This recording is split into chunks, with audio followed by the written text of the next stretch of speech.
working as a tester, for example? What does a pen tester job look like at Pen Consultants? Some unique things to a team member role, such as a tester, so this would not include sales development representative, for example, would be mission trips. We pay for an annual mission trip for consultants and their family members. This not only furthers the spread of the gospel or the good news, but it helps the team bond as well. Another, bonuses. Part of our profits are distributed annually among all team members, proportionally based on the number of hours they've worked. In regards to working, the tester chooses their engagement based on the details. They can accept or pass on the opportunity. They will never have to work on a client or work for a client in which they are not comfortable. Again, another benefit of 1099. Engagements are offered on a round robin type fashion. So all full-time testers will be in the first round robin queue and have first opportunity on a round robin basis. And if the full-time testers cannot get to it, it drops into a part-time round robin queue, and the part-time testers likewise on round robin fashion have an opportunity. But the part-time testers really only stay busy during our busy seasons. There's zero guarantee of work. They could go months between engagements or longer. But during the slow seasons, all testers can be involved in sales, which we have a ton of ideas for and options to be involved in sales. Some of those options are very, very technical approaches to sales. So not like cold calling, for example, although that's still an option. But sales has its own commission structure. And as a bonus, testers will have first choice on any engagements they bring in through their sales efforts. Another, flexibility. Our entire team works remotely and on their own schedule. Again, another benefit of 1099. However, we do have country restrictions, which can be seen on our website. Also, most of our open positions are limited to CONUS or continental United States. The reasons have to do with being roughly on the same time schedule as our clients are, ability to travel as needed, which is rare, but we do on occasion, but as well as ability to travel in for team events and so on. Part-time testers, we require 15 to 20 hours of work per week when you accept an engagement. Otherwise, the client engagement would not get worked fast enough to meet the client deadlines. For full-timers, that requirement is at least 35 hours per week. Less than that, we drop you into a part-time, the round robin queue that I was talking about earlier. But in all cases, there are certain times of the year that both full-time and part-timers could potentially put in 80 hours a week if they wanted to.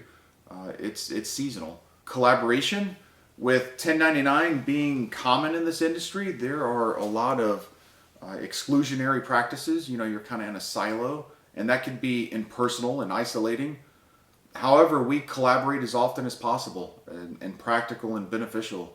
There's always going to be multiple people either teamed up with you directly on an engagement or at least in an oversight capacity, looking over your shoulder, helping you where needed. If you like working solo because you think you're the best and you don't need anyone else's help, you're not going to last more than a few days here. In fact, we have parted ways with more than one tester in the first week because of this. This is one of our non-negotiables. And we feel it's one of the reasons that the quality of our service is unmatched in industry. Team players and collaborators are certainly welcome, but I guess if I could say it bluntly, solo jockeys need not apply, right? Working as a team and having and giving formal documented peer reviews is another non-negotiable for us. A comprehensive list of non-negotiables is provided during the interview process. Everyone should read through those before deciding whether they want to proceed with the next interview phase or not. Some of it is standard stuff like maintaining professional conduct, but there's also communication requirements like response times when receiving a message. Since we give our clients a 24-hour service level agreement, our internal comms must be shorter than that, of course. There are also requirements to be even more responsive and meet deadlines when taking on an engagement. Again, this is driven by client requirements. There are also requirements to follow our testing guides to the T, which those also include periods of what we call freestyling. But it's vital that all boxes are checked to ensure thoroughness of test and allow each engagement to benefit from the wisdom of other testers in experience and process. which are all just as important as going outside of the box. This requires a lot of quick reading and comprehension.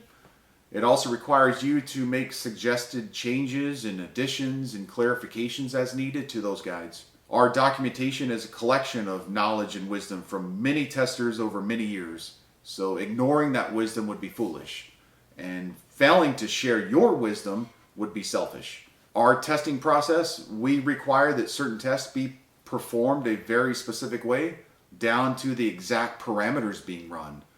If it's in the guide, we know it works, we know it's safe, we know it's the most effective and efficient way that we know of at this time anyway. And if you have a better way, that's awesome and expected actually, but you will have to prove it. Run it side by side with our existing process or procedure for a few engagements. Ensure there's no gaps before we replace it. Another requirement is to document things the way company policy dictates it, which is more than what you've done with any other firm, guaranteed. Documentation is a struggle for most of us.